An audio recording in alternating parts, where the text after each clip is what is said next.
Hello, everyone, and welcome to another episode of the Two Medics podcast. My name's Bethan John. I'm an ex-neurosurgery trainee, a current GP trainee, and I like pickled onions, quiche, and would definitely eat sushi if it was on a pizza. And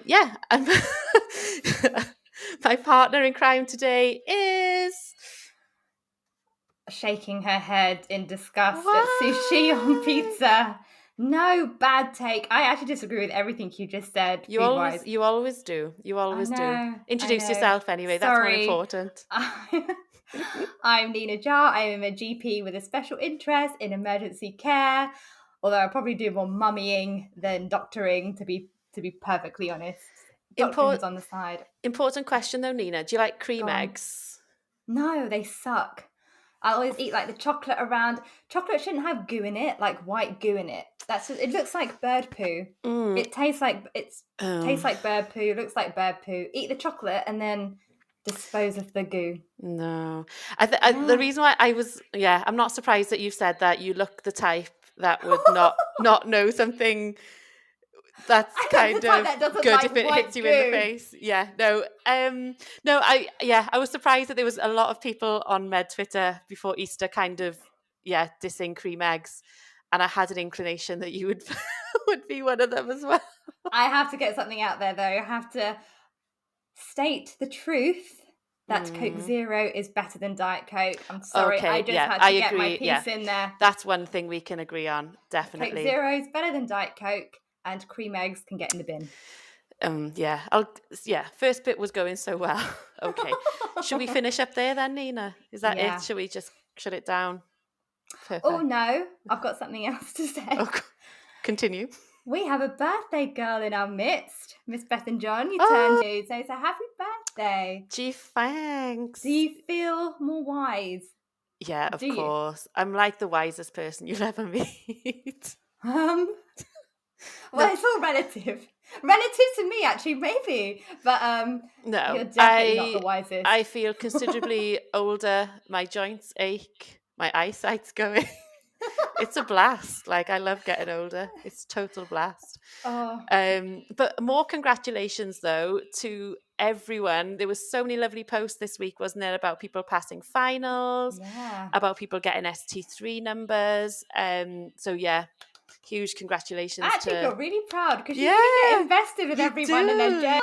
Oh no, and do you feel like sometimes I feel like particularly when people are medical students, like you follow them over the years, don't you? And then it's like, people post about going through finals and how difficult that is. And then, I guess I was thinking back to about how much of a horrible time that was. And then those tweets that come and they've all passed, and it's such lovely, lovely news. It's so lovely, isn't it? Massive congrats to everybody. I'm very, very well deserved. Really happy for you. Yeah. We are. Yeah, that was one of the nicer things that happened on Med Twitter this week. It was a huge shitstorm, but that was one of the good things that came out of it. But we had Easter last weekend. Did you have a nice time? I did. How was your Easter? It was really good. So it was my birthday just before, and I managed to have a few days off work. So had nearly a week off work. Went home to my parents in South Wales, who I haven't seen in South Wales since last year. So that was really nice. You haven't been back for a while, have you? No, and my brother was home as well. So he lives in the States. I'd not seen him for nearly 3 years, obviously, because of the pandemic and stuff. So it was really good. It just goes too quick, doesn't it? Yeah. Overdosed on chocolate.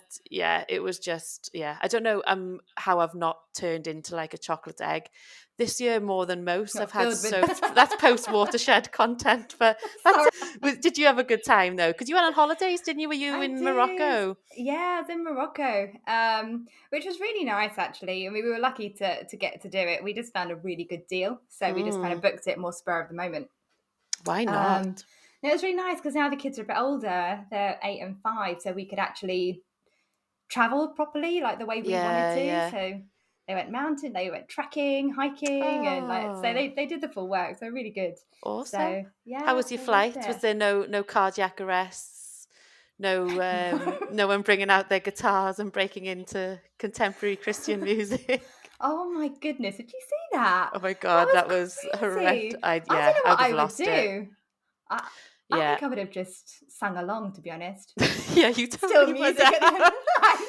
You'd have been orchestrating the whole ordeal. Yeah, but I was the only one. I was the only one both times. I was the only one on the entire plane. Oh my God, I always do that. And it did land quite late. And I'm like, come on, everyone. I didn't say come on, everyone. I just clapped. Come on, everyone. I didn't say that. I'm not that bad. Oh, you're such a weirdo. And then my husband was like, why do you think I sit in a separate seat? Yeah, Mr. Jar, I'm fully on board with that. Yeah, flying is not one of my hobbies. It takes me quite a bit of diazepam and a couple of wines to get on. So yeah, maybe I wouldn't have noticed the singing. I don't even know. I'll go with you. Let's go together, and then I will keep you distracted the entire time. You won't feel anxious at all. Oh, gee, thanks. Let's do it. Yeah, I'll keep a mental note of that one. Thank you. Go with me. I'll just be asking for some tips from Mr. Jar. Like, how many rows back do you sit? Where's the safe zone? As far away from me as possible, he'll say. Oh yeah.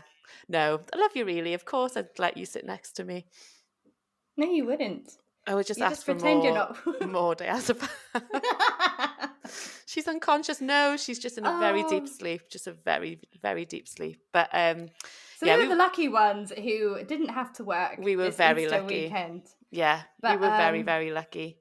We were thinking of you guys who weren't working. We were thinking of you guys. Yeah, we were. If a 4-day weekend is no one's like cup of tea, is it really? No, absolutely not. We know how shit it can be working on a bank holiday at the best of times, but a 4-day one is shit on top of shit, really, isn't it?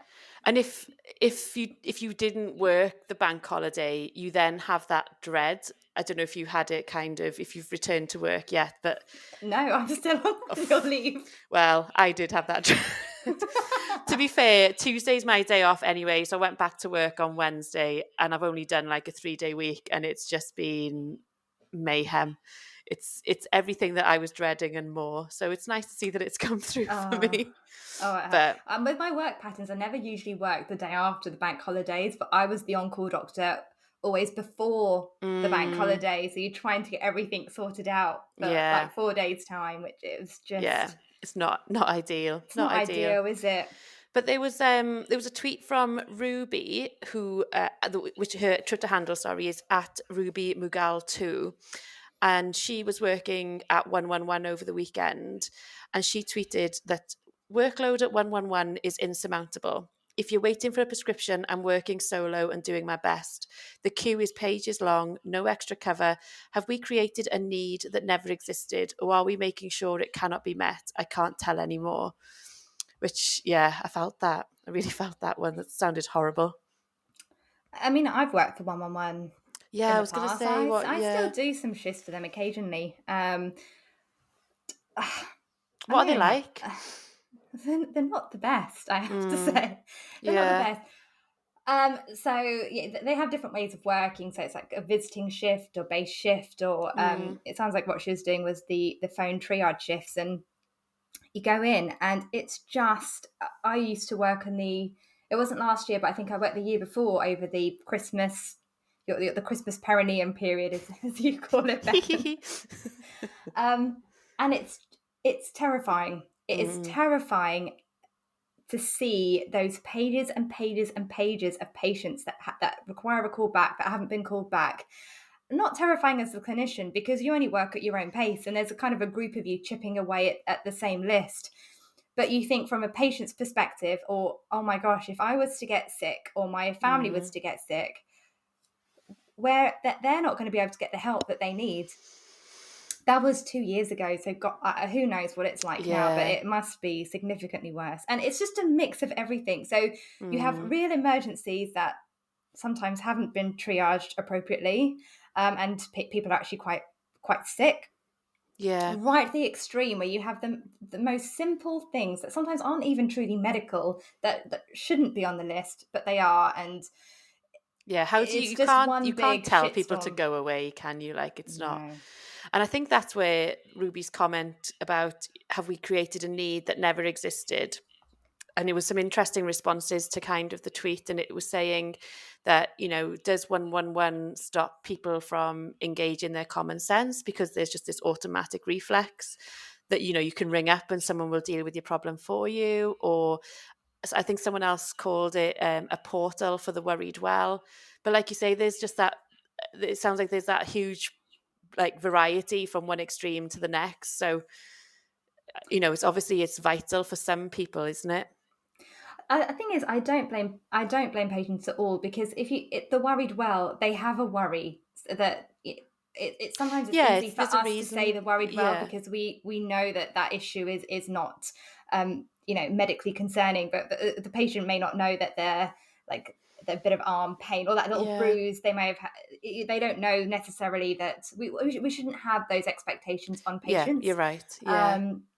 To know necessarily what's appropriate and what's inappropriate. But I think it's more the now culture and the expectation that they have a problem and Yeah.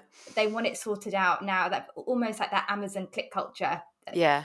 And They want like an have the Amazon same Prime GP, don't expectation, they? from healthcare, and that's just not how it works. Oh gosh, no, definitely not. But digressing slightly, something which I realised, and it seemed kind of a lot of people did as well, whenever you have like a 3-day weekend or a 4-day weekend, when you go back to having a 2-day weekend, like it seems ridiculously short, doesn't it? It is ridiculously And short. you wonder how that's like how do we possibly work 5 days? But actually, I've seen a few tweets about this before, like ages and ages ago, about how we should really have a 3-day weekend, because your first It's day, you're shattered perfect. from the week. You want to just chill Yeah. out and relax and A sleep or nothing whatever. day. Yeah. The other day, you need to catch up on all your backlog of stuff, so the house stuff, ironing, shopping, cooking. And then where's your playtime? Yeah, Where's your exactly. fun Yeah, time? exactly. Yeah, I think for me it would be like a day of doing nothing. That'd be my first day. My second day would be kind of, socializing, playtime, a bit of like good life admin, not the shitty stuff. And then my third day would be like half house stuff and then half worrying about the week ahead. Like I need a No, good half a swap day it. for that. I'd need to get all the work stuff done first on the second day. So then Oh, the I third day you like can I just like to completely relax. procrastinate. That's So true. good at it. I'm so good at it. Actually, I might just have like the sleep day and then the 2 fun days, and then forget all the Yeah, stuff bugger in the that middle. all. Yeah, that I can know. wait until another time. The next weekend. Definitely. But there was a really good thread as well by Livy Rose, I think it is. Yeah. And she tweeted, so I think she tweeted initially on the morning of Good Friday, and it sounds like she was obviously about to go into this kind of bank holiday weekend on call. And she essentially started a thread of medical crimes. And nothing changes, it seems, with medical ward cover. Same shit Nope. keeps coming up all the time. So she spoke about things like regular ward teams not doing the TTO, and then that was handed over to her as the on-call team, or patients Daily needing UNEs over a 4-day oh god, weekend. people needing cannulas, and just that stuff that it's kind of you have a bit of resentment because maybe some of this stuff could have been sorted out yesterday, and you're thinking like, what were my colleagues doing? Was there a particular bugbear that you had as a hospital trainee or junior doctor that got to you? I've not had them for a while, but I will inevitably come back to them as I go back to being a medical SHO next rotation. So I'm about to go back into this all again. But one of my main ones was, aside from the TTOs, I think that's just a given now, like no one's ever going to solve that. It's the one where kind of you go to handover for the weekend and people come and present to you every single patient on the ward, that everyone needs a daily review or everyone needs like daily UNEs, like you said. And it's like, that's a hard no from me. That's just not unless you've got a designated review person, that is not happening. And like I remember like sometimes actually being pulled up on it, like, oh, you didn't review my patient on the weekend. Well, it's like the ward staff, I wasn't just sitting doing nothing, and the ward staff weren't concerned. So why would you? And in neurosurgery, there was this weird thing where every single neurosurgical patient, even though there was like no, there's just like 1.5 regs on call over the weekend, every single neurosurgical patient needed a consultant review on a Saturday. And we used to kind of trawl around these notes, and the review would literally be one word. It would just be continue. But you'd have to write, a thing, and they would all get audited. You had to write this whole passage in the notes. It was just an absolute pain in the ass. But yeah, that's one thing I'm not looking forward to going back to next rotation. The one thing that scarred me, which is going to sound really silly, I don't even know if the juniors have it now, but on our surgical rotations, there's one consultant that insisted on having a blood book. So, yes, so we had to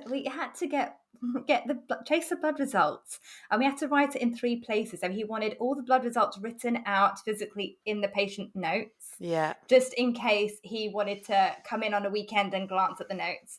He wanted it in the blood book.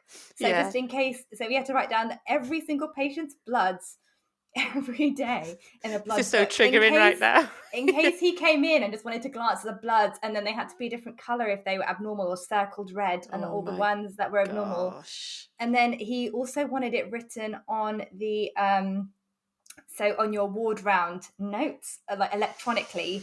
So he wanted it written on there in case he wanted to see to prepare for the ward round, and then know he could just see the blood straight away, like electronically. So we had to write it down in 3 places, but he had the expectation on us over the bank holiday. If you were on call as well, if you were his trainee, you were his SHO, then and you were on call, you were expected to do that.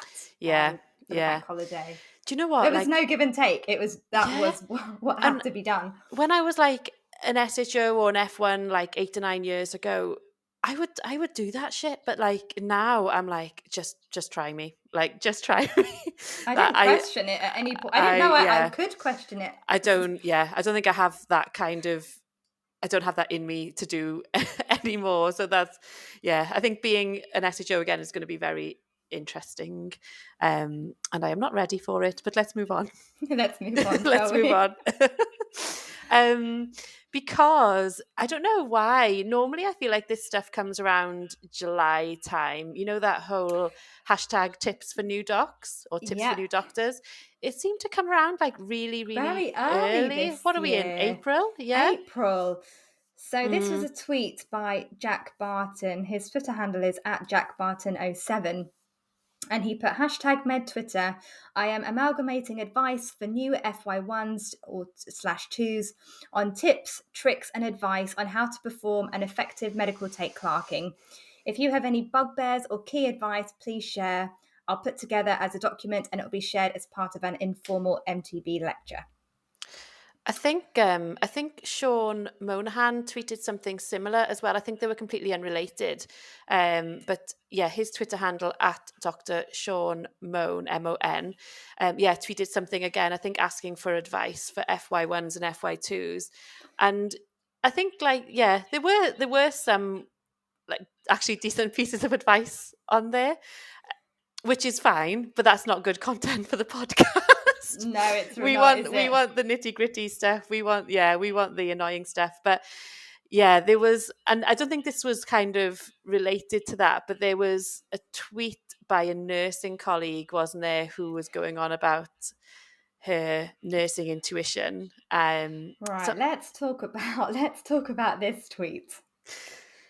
So this was a tweet by @nurse_charming, and she wrote, "There is he wrote. I guess we don't know. He wrote. Sorry, yes. Yeah, they wrote. Just from the picture, we don't know. Yeah, we don't know. There is no better feeling for me than developing my nursing intuition. While documenting, I realised our new admit got to us at 8. At 8:13, I paged the doctor about his respiratory status because of his increased work of breathing. He was at 94% on 2 litres, so she didn't care, so I dropped it." All right, Queen. Okay. Okay.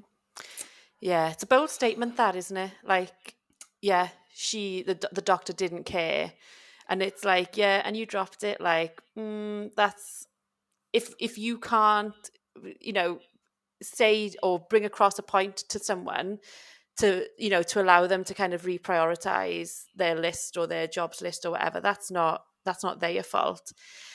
It was, and it's not what I'm really reluctant, or what I'm really cautious of, is people accuse us of like nurse bashing. It's definitely not that. God, we're incredibly 100% not incredibly grateful for our nursing and kind of other healthcare colleagues. It's just about, there's like this, and of course it's not all nurses, but it's just this like kind of small amount that seem to just think or act or have this chip on their shoulder where they're like, yeah, my intuition is spot on. I don't know what it is. This person's sick and no one's listening to me. And like, that's fine, but you need to kind of tell us a reason, because I don't think people realize sometimes how other many responsibilities we have when we're like on call and stuff in a hospital. That's the thing. So I think that's the key thing. So there's two things for me here. One is, I think it's really important to acknowledge about intuition and how much we use that within medicine, because that is something that we should discuss. Yeah. It's important. Oh God. Yeah. It's definitely a thing. Definitely a thing. I think the second thing is the jump from, she or he had this correct intuition that the patient was unwell and did the correct thing by contacting the doctor. But because the doctor didn't review the patient, the automatic assumption is that doctor didn't care. Yeah. And for me, that is wrong on so many levels. Yeah. And I think as healthcare professionals, and this goes between primary and secondary care, juniors, seniors, allied healthcare professionals, because we have so much interaction and overlap, I think we think that we know the role that the other person plays. We know what their job is, but actually we don't. So, they contacted this doctor that, that the SATs were 94% on 2 litres. That doctor may have had 5 other patients whose SATs were 93% on 4 litres. And that's not awful, 94%, is it, on 2 litres? Exactly. So unless you can, so there's no context here whatsoever. You have to, as a doctor, your job is to prioritise your sickest patients. So your intuition is correct, but you have to, an intuition is actually the sum of your past experiences. And you have to be able to articulate that. Yeah. So what is it? Is it because the patient has actually been at 98% throughout the entire admission and there's a sudden drop and you can't explain it? Or, or is it, this patient and they suddenly seem far from their baseline?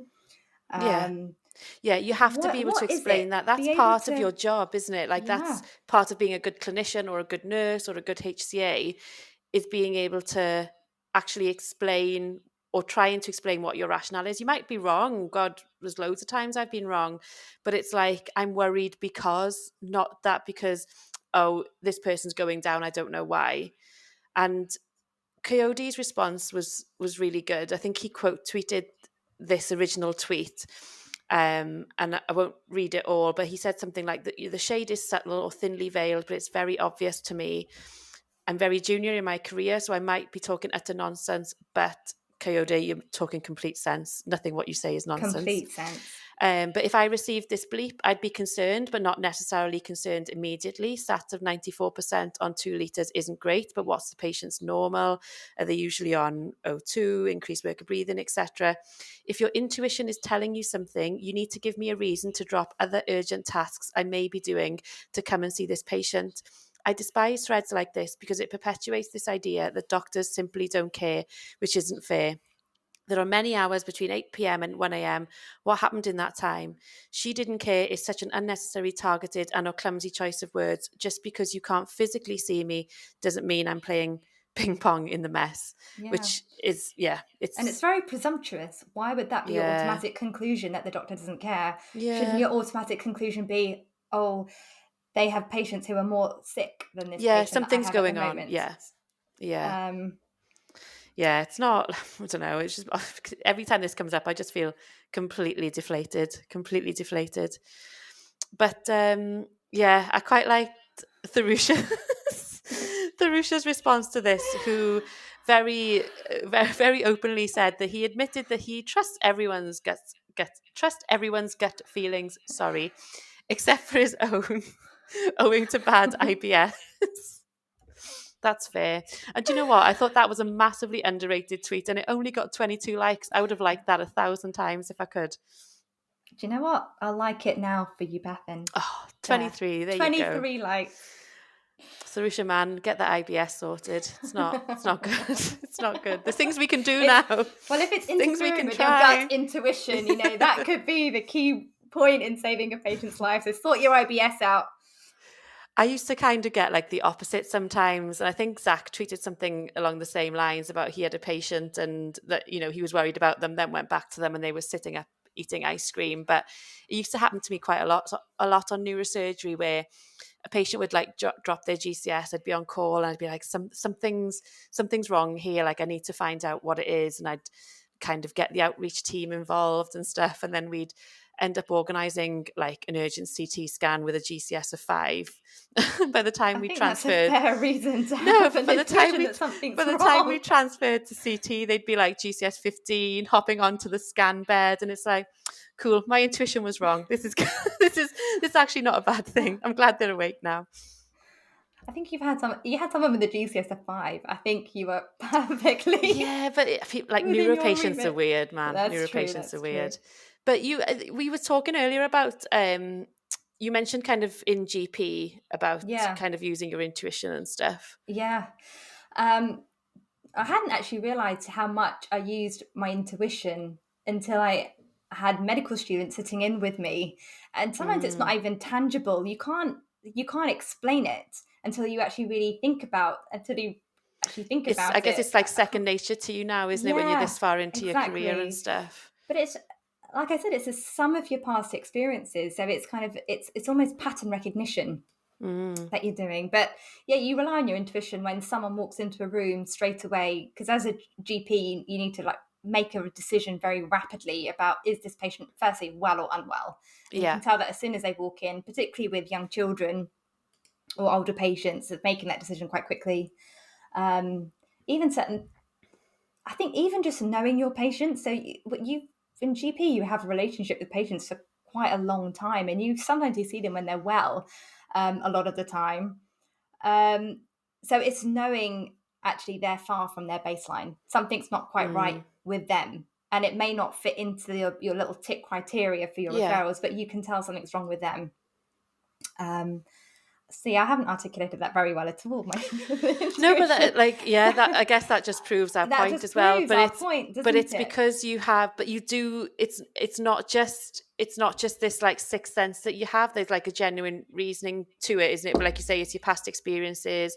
It's that continuity of care that shows you that you don't know what it is yet, but something is very different than previously. Something is wrong for this person. Yeah. Whereas that original tweet was kind of not alluding to any of that. It was just kind of saying like, doctors ignore us and we're always right and you should listen to us more and drop everything that you're doing. But it's just, very, very different. Hashtag be kind, people. Oh, yeah. I was wondering how long it would take us to get that in. Been bursting to get that in. Within the first half an hour, we're doing well, Neena. We're doing well. Perfect. But another very, very hot topic this week was... Hashtag be kind. Yes, hot. Oh, another interesting topic, I should say, was that of service provision. And there were so many opinions about that. About this one. Yeah. So the tweet we're talking about is Nick Schindler's tweet. And he put, I find it interesting that we use the term service provision to essentially mean all the bits of medicine that we would much rather someone else did. No one has ever described an intubation to me as service provision. That's nice, isn't it? The thing is, when we were discussing this tweet, we actually interpreted it in different ways. So I think...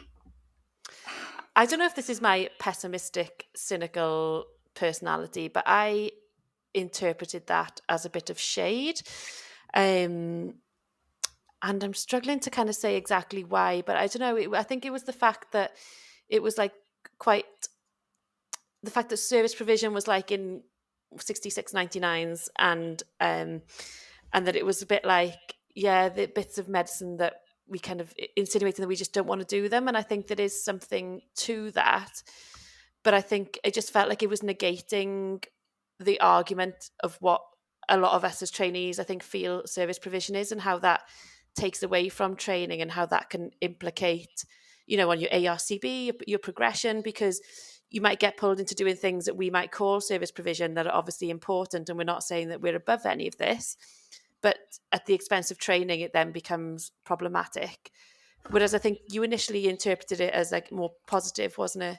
Yeah, so initially I interpreted it as, I didn't actually read the tweet in a lot of detail, but I initially interpreted it as something quite positive. And if I can link it to another tweet, which is just how I interpreted this one, this is Dr. Yvette Doc's tweet, and she put, time wasted as a GP that can be delegated.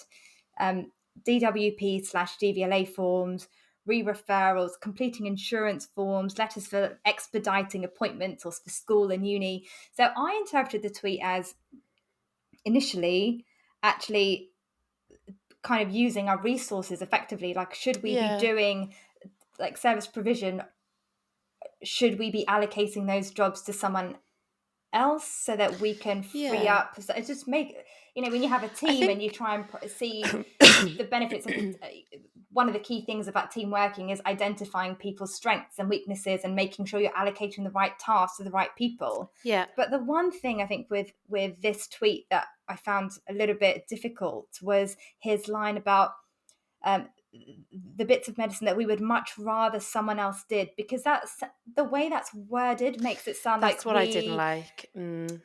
We're above it. We're above those jobs, and that's the bit of the tweet that I didn't like. Yeah, in my opinion, that's what it felt was being somewhat insinuated, and God, I'm more than likely to be wrong. I often am, but I think that's just how it felt, and I think looking from a lot of the responses, a lot of other kind of trainees felt the same. And it's not that we are above this, but we might have had 10 years post-grad training. Why are we still being used to do some stuff that maybe your more junior colleagues should be doing, when you could be doing something else that's more effective with your time? And it's not that you refuse to do these things, it's the fact that it's, like you say, it's just that prioritization of people's time and people's skill sets.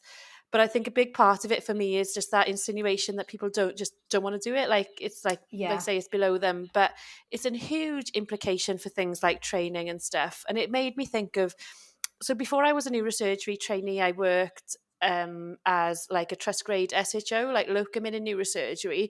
It was my last F2 rotation. And so I just stayed there to locum. I didn't know what I wanted to do at that point. And yeah, it was just like a nice, easy job for me where I knew everyone already and didn't have to kind of rotate. When I eventually decided in that time that I wanted to do neurosurgery and got my number and then started training in the same department, it was very difficult for people to see me as like not the locum SHO anymore, but now as a trainee that needed to get operative numbers, needed to get certain things ticked off, where I didn't have to worry about any of that before. So in a way, I was like always the yes man. I was getting taken advantage of. I would always get, everyone would always ask me to do certain jobs. And I did it. And then it ended up that I got pulled back at ARCP and didn't go through first time, because I didn't get my operative numbers and I didn't get all my work-based assessments done, because I was doing what we might class as more service provision jobs at the expense of your training. And again, it's not that I would ever think I'm above that. It's just that when you're a trainee, you have to be trained as well. Like that's the contract, isn't it? I think nobody disputes that you're working. You're going to have to do an element of service provision. I think no one disputes that. That's the problem. It's a job. Is we're not getting the balance right. We're not getting, so it's if it's getting to the point where people are having to sacrifice training for the service provision, and the training is suffering because of that. That is the issue.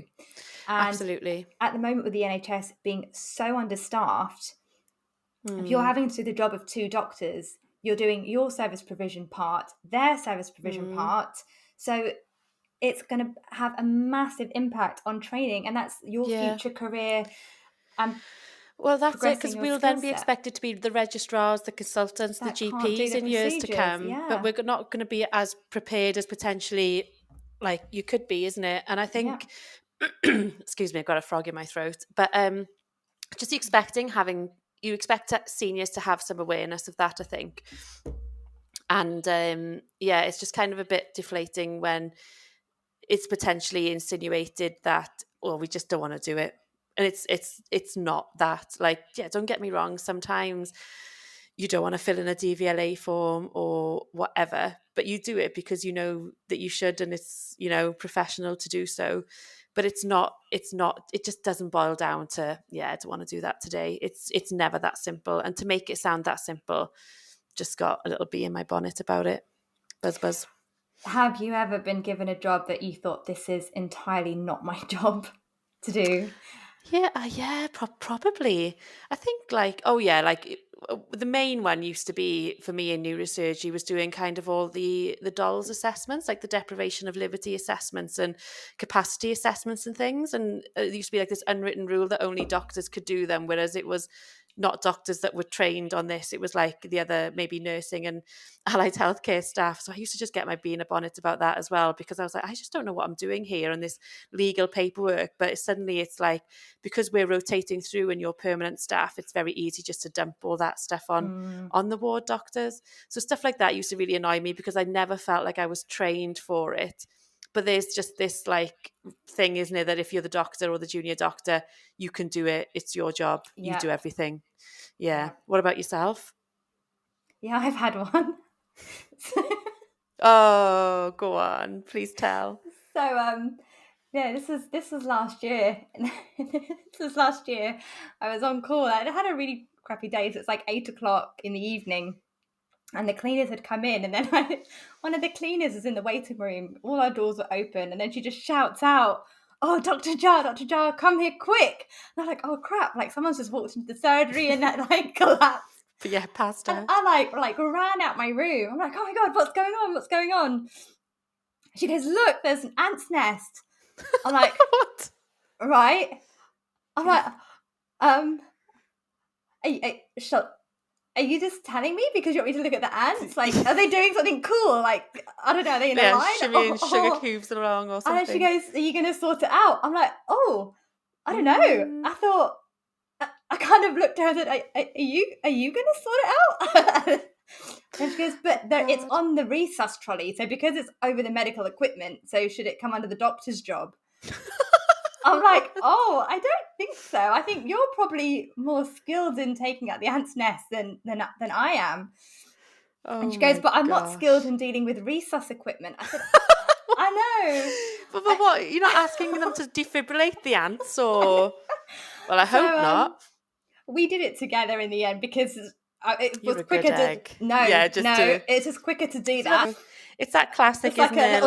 But it's like that classic thing, isn't it? Of like, oh, there's the calling the med reg when there's like a pigeon on the ward. I remember being called once, so I was on a night shift as the neurosurgery reg on call. I totally forgot about this until this exact moment.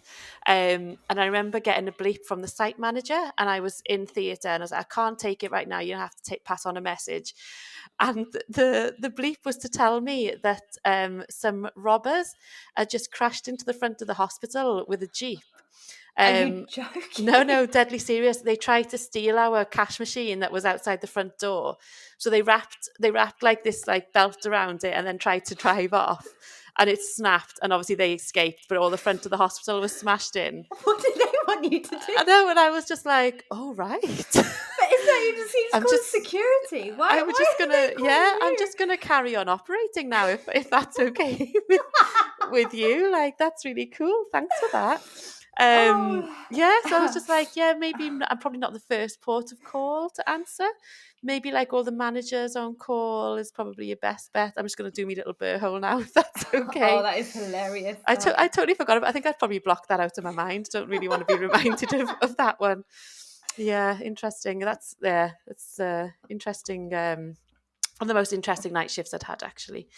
But Tech Priest was quite triggering. He mentioned, do you remember that 72-hour rule for cannulas, where if a cannula got to 72 hours, it had to be changed, and people would just take them out before even kind of considering? It used to drive me insane. It was always especially in like the most difficult patients. Really difficult, yeah. So I don't really know why I'm mentioning that. I think because that was brought up and I was triggered, I just wanted to trigger everyone else. Especially when you go and take it out and it's like a blue in the little toe and you're like, where am I going to find somewhere to put this in now?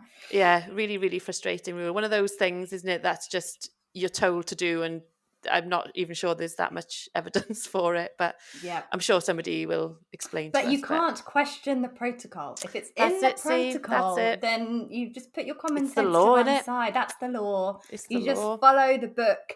Don't question it. You just do what it says. The law. The law.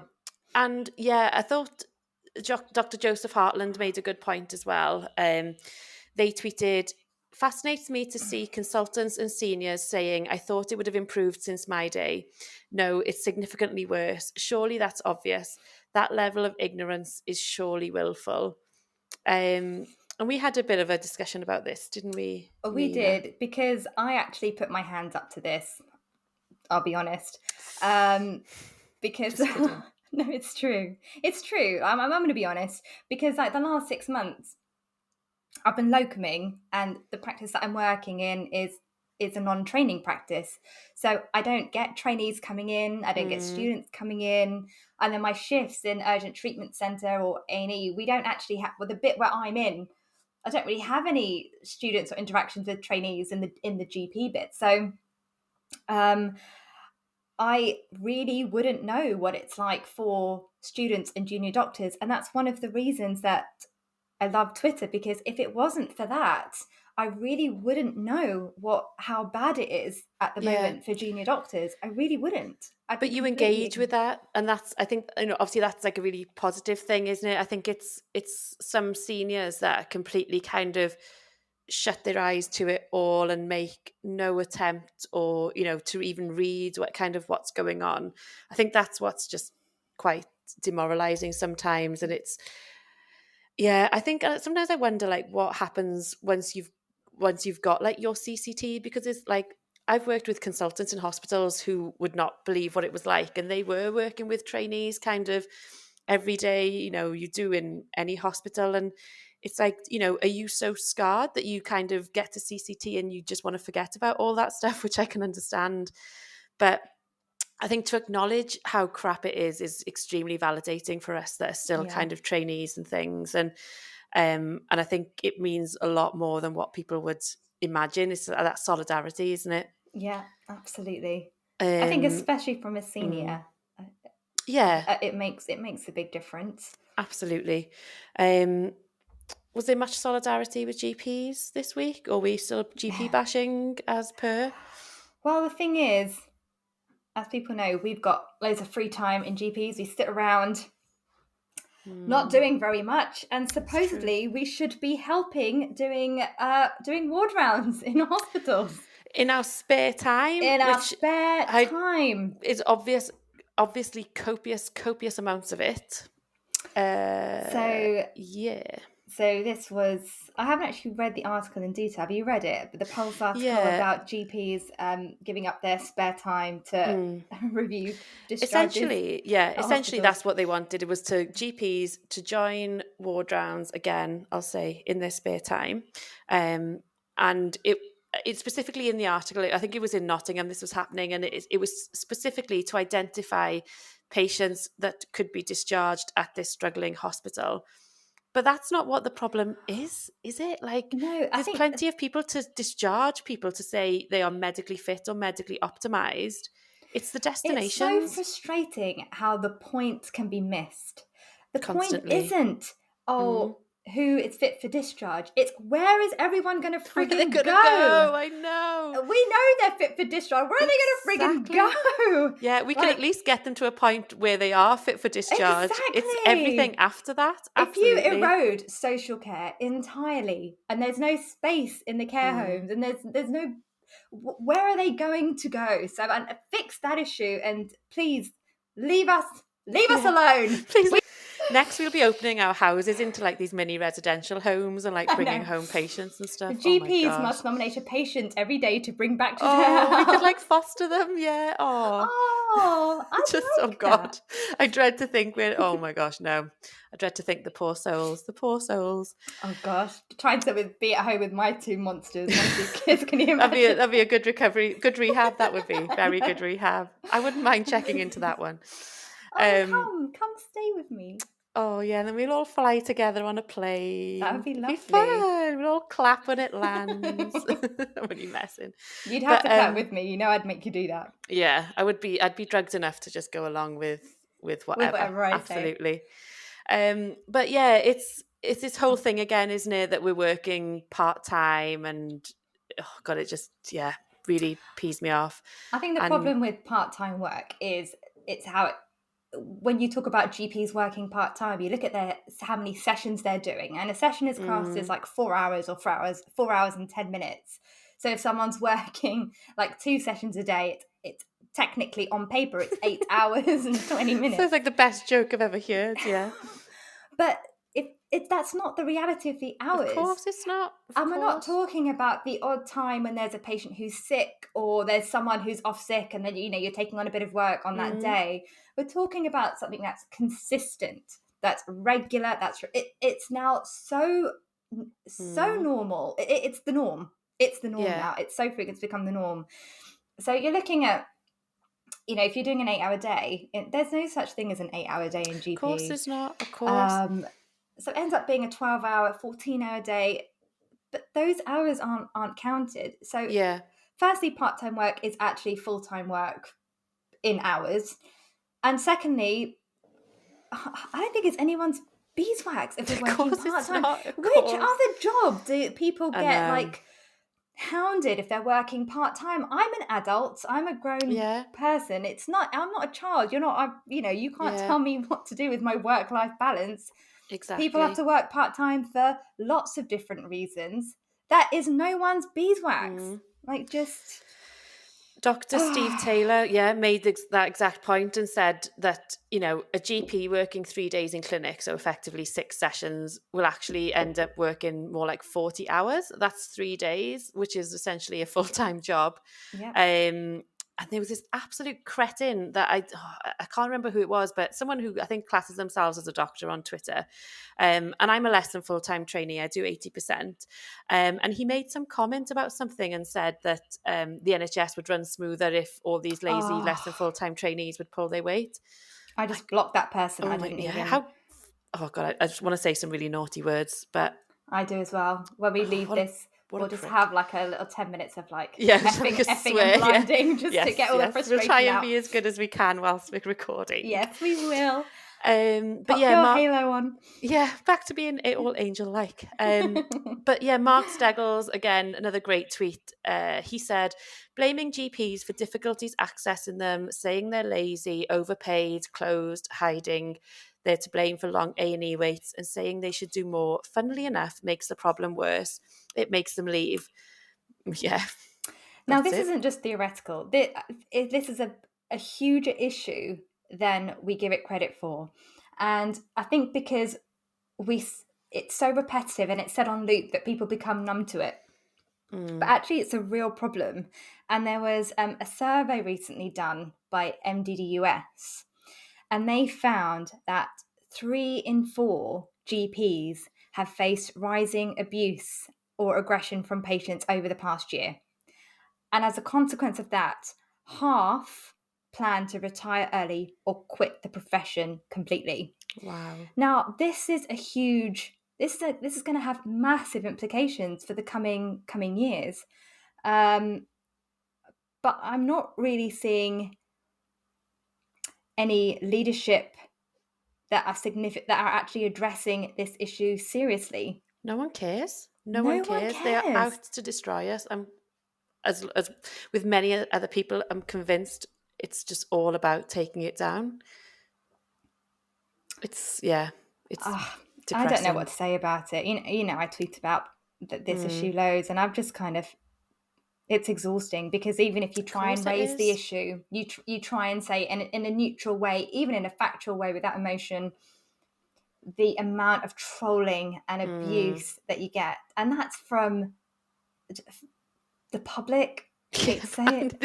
We've got no hope, Neena. Public. We've got no from hope. Colleagues as well. From secondary care colleagues, hospital colleagues.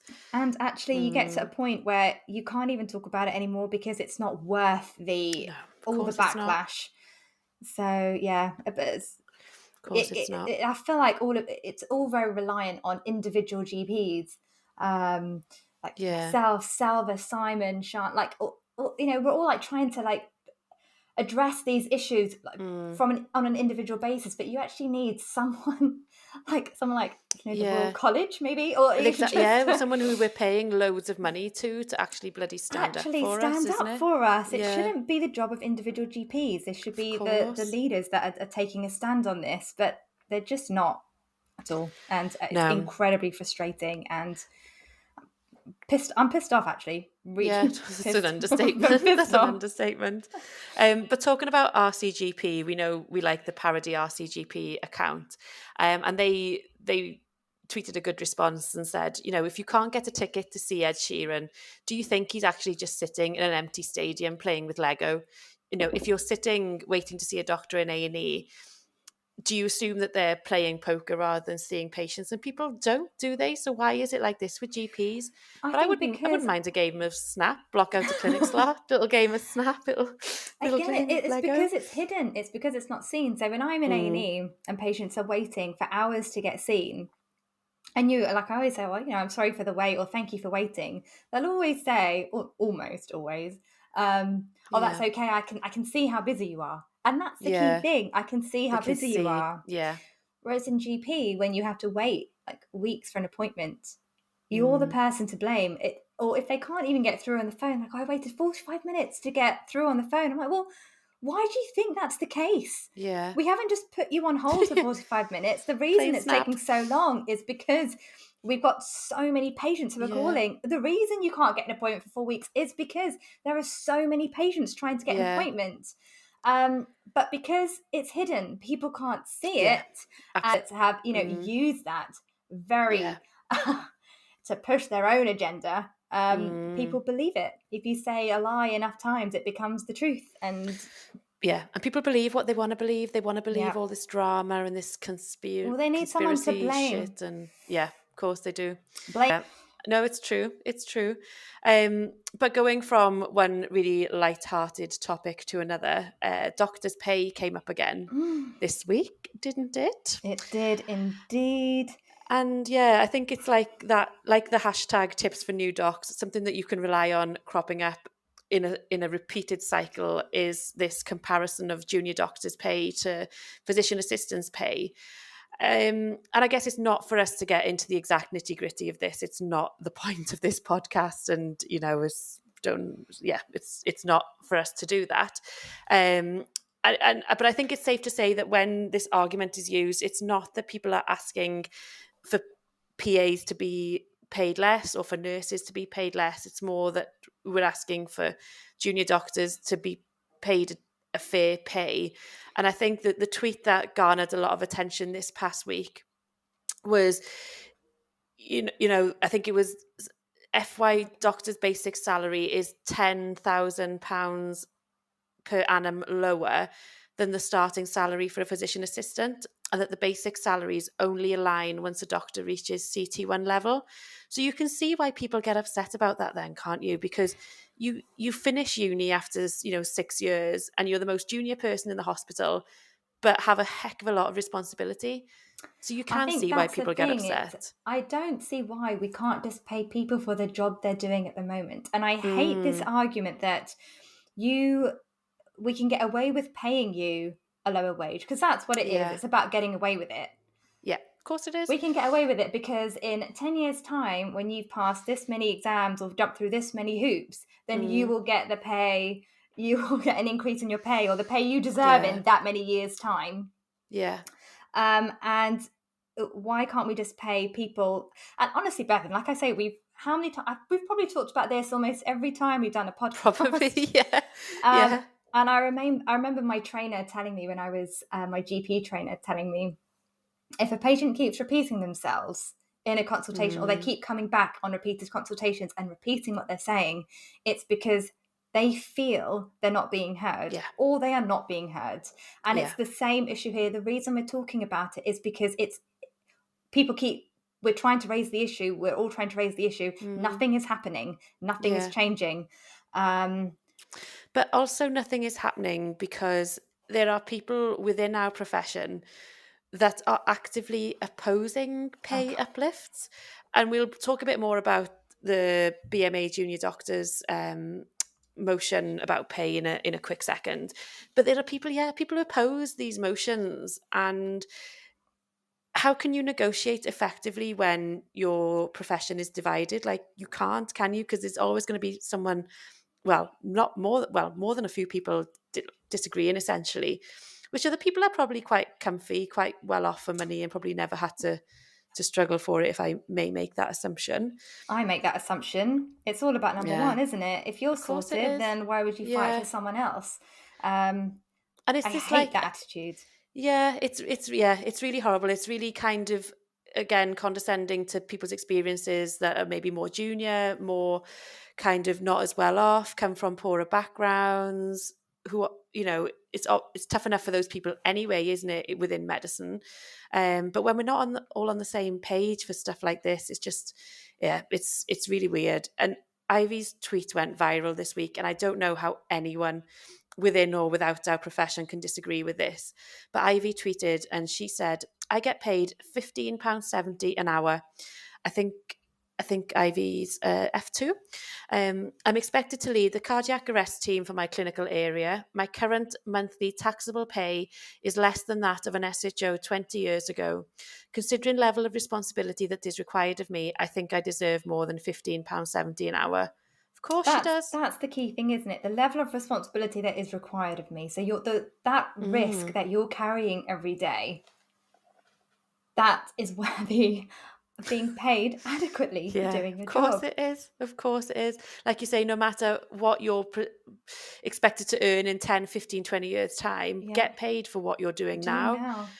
And I think then a lot of the kind of commotion in the last few days as well has come from this BMA junior doctors motion. And again, I have to admit, I don't know the exact details, and it's not for us, again, to try and kind of pick those out right now on this podcast. But essentially, the motion is asking for a 15% pay uplift, whilst also acknowledging and admitting at the same time that since 2008 and 2009, real terms take-home pay for a junior doctor is actually down 22.4%. So even by asking for a 15% uplift, you're still not in line with what you're asking for actually is less of a pay cut. Yeah. We'll still take a pay cut, but just a little bit. That's what you're asking for. That's okay. The uplift is actually not, you're just asking for less of a pay cut. So again, it's understandable why people are upset. And I've seen a lot of tweets from Emma Runswick, who does great work in general and within the BMA, but also kind of explaining how this has come about. And I think it was kind of voted on over a year ago, where maybe 15% was then maybe more in line with what our pay erosion was at that time. But things have changed now, and it's not enough. And it's not kind of straightforward. It's not black and white. But again, whilst our profession is divided and we are arguing over stuff like this, nothing's going to happen, is it? Nothing's going to happen. And all of this talk about widening participation and encouraging people from different backgrounds to join. I mean, fine, you get people into university, and then what? Unless you address these issues, you're not widening participation at all. You're keeping medicine for the elite and the privileged, and for those whose parents can, fund them throughout. Exactly. Bank of mum and dad, and until you actually address the career throughout training and medical school, you're not widening participation at all. No. It's just words.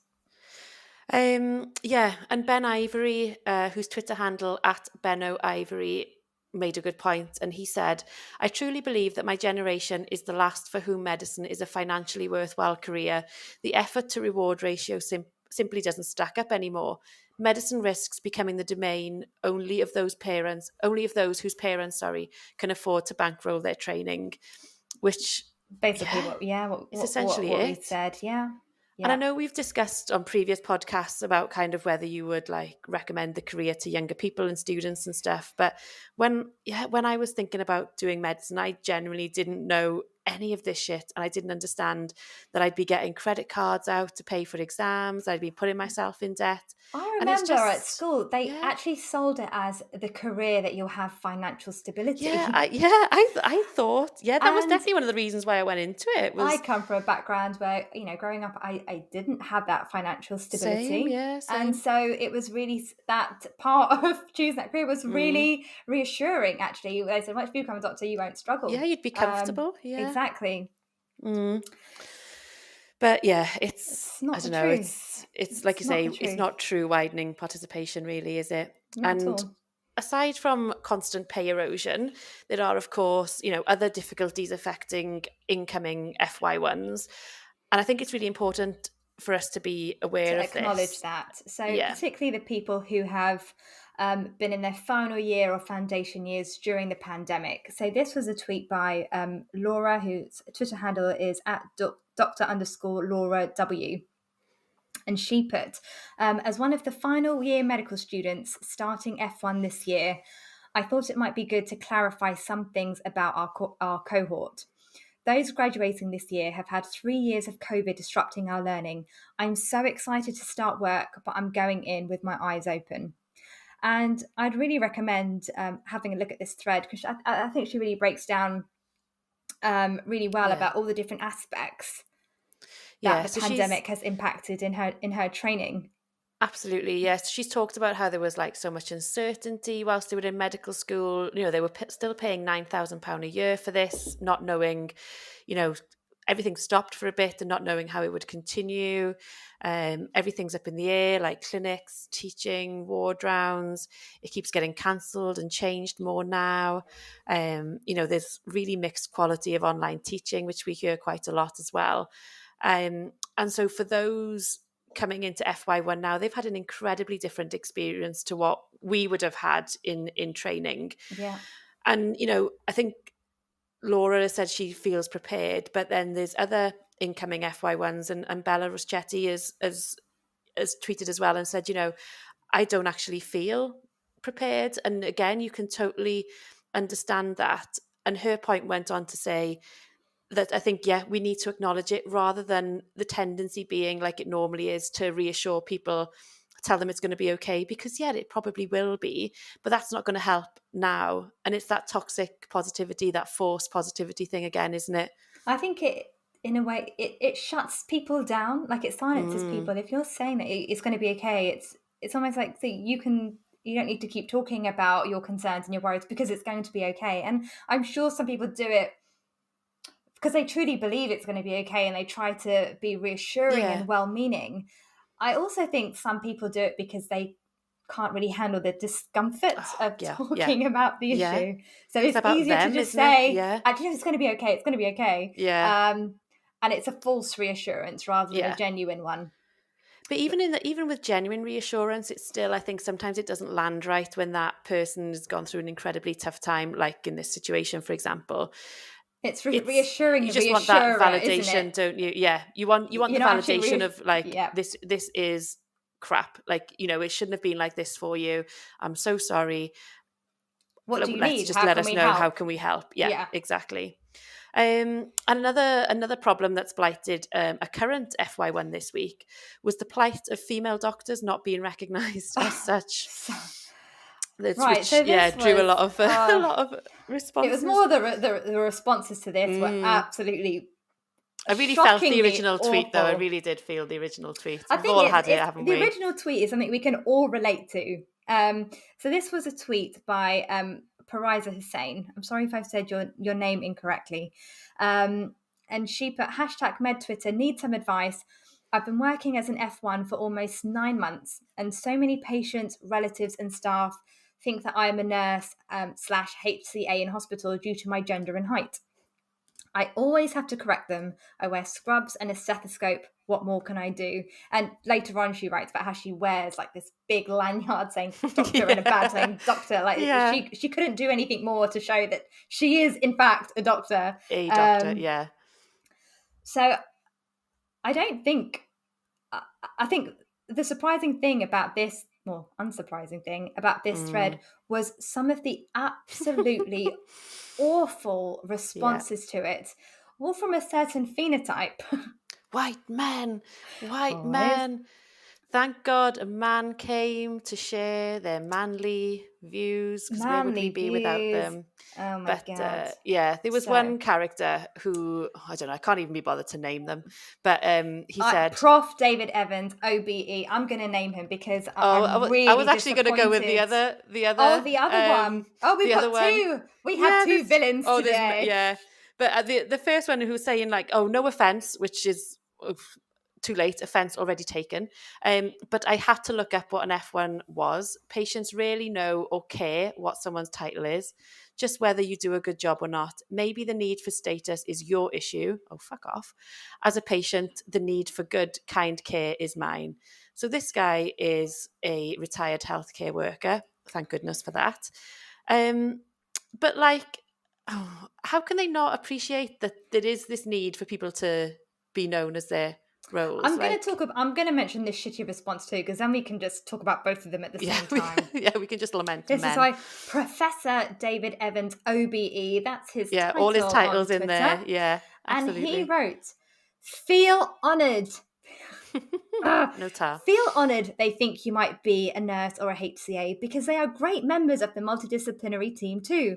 Then, when you do some of the doctor magic stuff, they'll realise they got it wrong, and you smile and say, no offence, it's happened before. Laughing emoji face. How condescending I've is never that? read a more patronising response in every single sentence.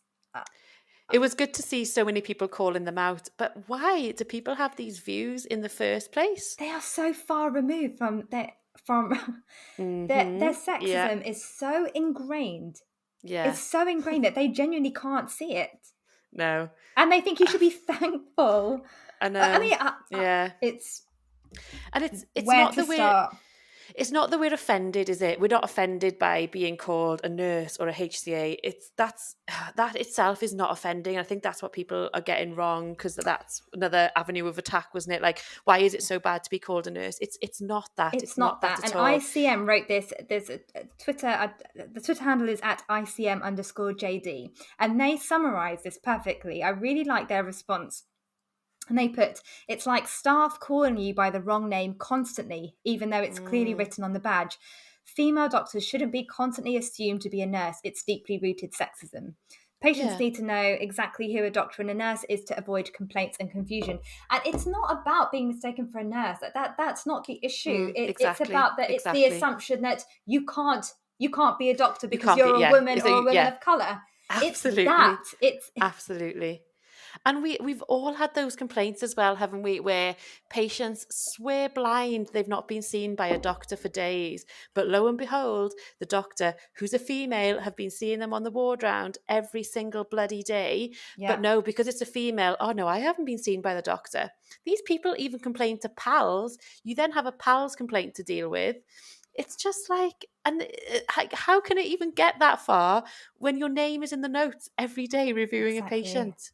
Exactly. It's huge implications to this. It happens not just all about the way up from junior to senior. If you're a woman and you're in healthcare, I can guarantee this would have happened to you. If I'm in A&E with a male nurse, the patients will talk to them, to the male nurse, and even though I'm the one that's asking questions, I'm like, I'm the doctor. Actually doing shit.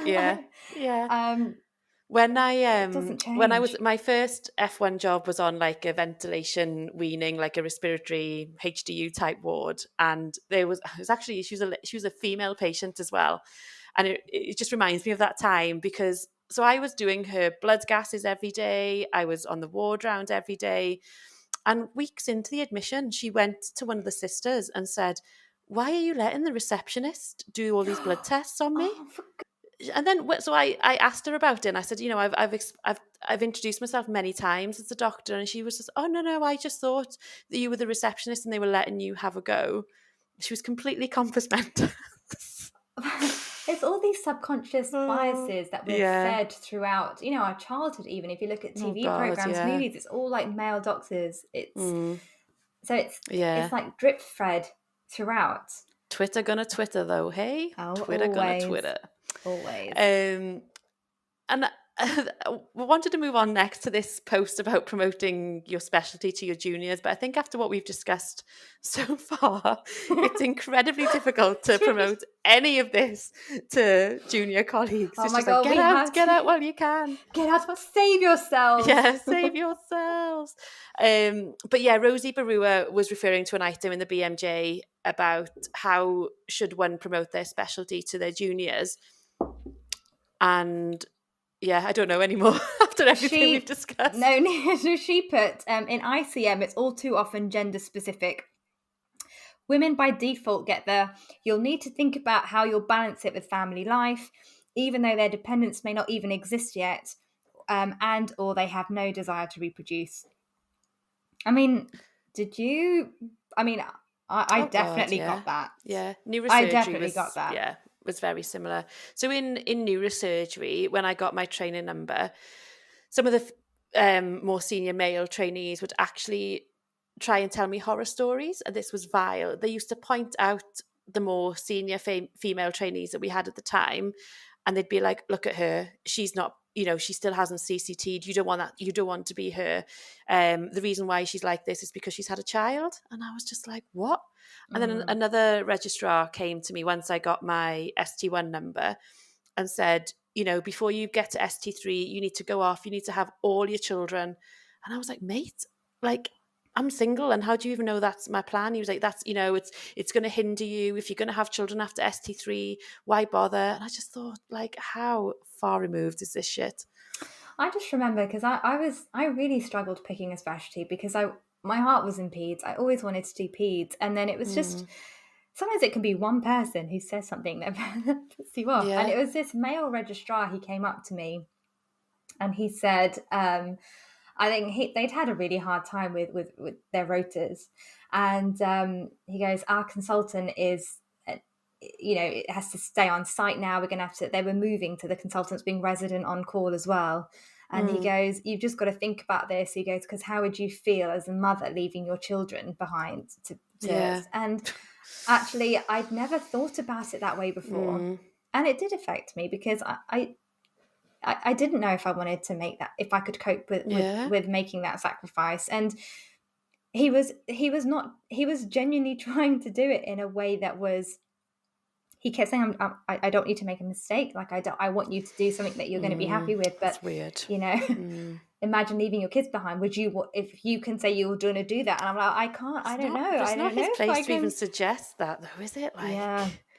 I actually had 2 male registrars say that to me. Wow. They can jog on. The thing is, I didn't have Twitter. Like, I didn't really have that advice that you get actually meant a lot, because sometimes that's the only advice you didn't really know who to turn to get advice from. Of course, no. I don't think I would still know now, really. Like, I feel like there's people exactly, but without that, I wouldn't know. Like, I don't have any role models in my like local area or my local profession that I would see as like a mentorship type role. I think it's incredibly, incredibly difficult. And then there's always like every man for himself kind of thing, isn't it? And I just think it's so hard to find those people now. Same. But yeah, I don't know about you, Neena, but my well-being and morale is pretty much in the gutter right now.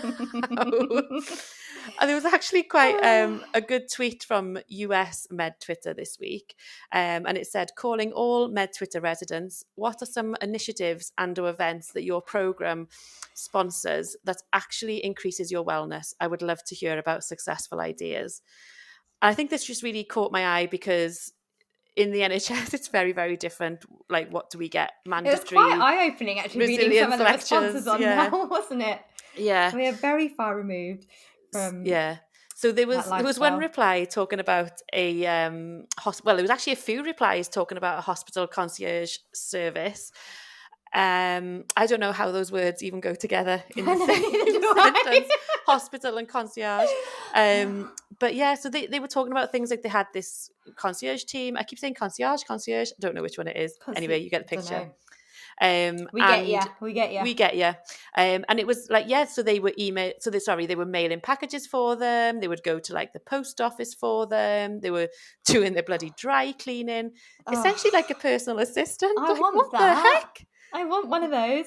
Yeah, that would just be good for life in general, wouldn't it? Oh, so I once asked a ward clerk if I could borrow her computer to like print something. Like I didn't even ask them to do it. I wanted to do it myself, but I just wanted to borrow the computer. And they looked at me as if I just like shat on their head. really, Like, it was just like, and then I think across the world there's these people doing all these jobs, and I just wanted to borrow a computer. It's very, very different. talking about across the world, let's move on to something non-medical now, shall we? So What I a really joy. liked Tech Priest's tweet. He put, "Is it weird to miss a city you never called home? To feel affinity for a place you are only a traveller passing through to?" And so for him it was Berlin, and he explained why. But what do you have? I'd never really thought about that before until you've written it down. Yeah. This tweet like made me daydream and think a Same. lot. Yeah. I loved it. It was really thought provoking. And I think lots will definitely relate to it. And because I think many of us have been lucky to go on these holidays or visited somewhere, haven't we, where Yeah. things have been places that have really meant a lot to us. And I think for me, I really long for California. Now I know that's not a city and it's a state, but I just like long for being able to like drive through it again. So I went there for my 30th, which was 3 years ago, and did a bit of a road trip. And so whenever I do kind of try and do any mindfulness or a meditation, or if like my anxiety is crazy high and I want to try and do like a safe place meditation, the place that it always takes me back to is driving down south on the Pacific Coast Highway. And it's just so soothing for me. And I feel like I left a part of me there, like when I left, and I just close my eyes and I can go back there in my mind, and I just think it's just one of those places that just captured so much for me. Plus, I think I was born to drink wine and eat seafood, like There we go. on the coast. There we this, go. like that's what I'm living for. But it just, and I feel like I'm getting like emotional thinking about it now. It was just one of those, like, I don't know, like it wasn't even life changing in a way because nothing particularly happened. I just felt like welcomed and home, and just really a really strange feeling, really strange. But what about yourself? Have you got somewhere as well, I or hadn't thought about it until I read the tweet, but yeah, definitely. For me, it's Cape Town in South Africa. So I took a year out in my penultimate year of training, and worked in South Africa for a year. And I didn't work, not for a year, for 9 months. And I didn't work in Cape Town. I worked in a former township in the Northwest Province near the Kalahari Desert, like the most rural place that you could go to. But no, Cape Town, it was just something, I can't even explain it. As soon as I got there, I just felt home. And I don't know if it was the city itself, or whether I just really loved where I was in my life at that time. Yeah, that's a good point. So I don't know if it was the city or if it's just a memory of who I was. So I remember it was the first time I felt like stepping off the treadmill. So at the end of GP training, I had a bit of a panic because I felt like I'd gone through school, gone through medical school, then it's your FY years, your ST years, and everything was so planned out. And it felt really claustrophobic. And then it was my penultimate year, and I thought, oh my gosh, that's it. Like, is that the end? Is this what I've been working for? Is this everything? Like, what have I actually done that's been completely independent and for myself? And I almost felt like I'd almost been, okay, this is going to sound really weird. I went on this this psychiatry mental health course, like in my training, and all right, bear with me on this. It's a bit of a long-winded story. And there was something, one of the it was this GP, I think he was this GP, and he said, what he says to patients is, imagine your life as a train. And he goes, where are you sitting on that train? He goes, are you the driver? And are you seeing all the paths clearly and making those decisions? Or are you a passenger on that train and actually just allowing the train to continue, and you're just watching your life go past? Yeah. And it just clicked. I'm like, oh my gosh, yes, that's me. I'm not in front. I'm the passenger, and my life has been planned out since as soon as I got into medical school. My life has been actually before then, GCSEs, A levels. My life is planned out, and it was the first time I was got out of the passenger seat and went to the That's driver's really seat. nice. No, That's really and good. I walked off, and I just remembered like landing in Cape Town and just feeling that sense of freedom. Like I wasn't chained to the job. I felt free. Yeah. And maybe that changed how I saw things around me. But yeah, Cape Town for me. That's a really good point, because I think on two accounts, so what you were saying about finding it quite difficult to explain what it was, I think that sums up lots of people's feelings perfectly about these places that they feel this really like pull to, because often you can't explain it. It's not one thing. It's not like this monument that you visited. It's not this one person that you spoke to. It's not this one photograph that you took. It's just like this feeling of being there. And it's so hard to describe to someone, and you just hope that they would go there and feel something similar to you. And what you were saying about the train as well, I think that just resonates so much with the pandemic and what we've all been through and what are going through, because lots of us in the pandemic, apart from the government, have literally just have to watch time and life pass us by. Like we've not been able to do anything. And there was actually a really kind of thought-provoking tweet from NY Suri, that's her Twitter handle as well, who said the pandemic has fundamentally changed so much in me. I wonder how many of us that is true for. And I do feel like the pandemic has kind of completely changed who I am, and I think it's in two different ways. So it's definitely impacted me in a very negative way. I didn't even think it was possible to get more anxious than what I am through the pandemic or what I am now. But I saw kind of new heights and darker places than I've ever experienced before. And that was, all about kind of worrying about what was going to happen to family members, about work, about, close friends, essentially vulnerable people. But then on the flip side, it also gave me this bit of a like, oh fuck that attitude, in the way that I was realizing like what was important, and that I realized that, without sounding like a cliche, life was too short to not do these things. So like those big career decisions, or those things I really wanted to do in life, I just thought, oh my god, like this could happen again. I could lose 3 years of my life again and not do any of these things. So it's just like trying to find those opportunities now to get out there, isn't it, and do what matters to you. 100%. Do you feel changed at all by it? Well, the thing is, I at the start of the pandemic, I joined Twitter, so I'm not sure how much the pandemic has changed me and how much Twitter has changed me as well. Yeah, that's a good point. Yeah, Twitter has had a really huge impact on my life, personally and professionally.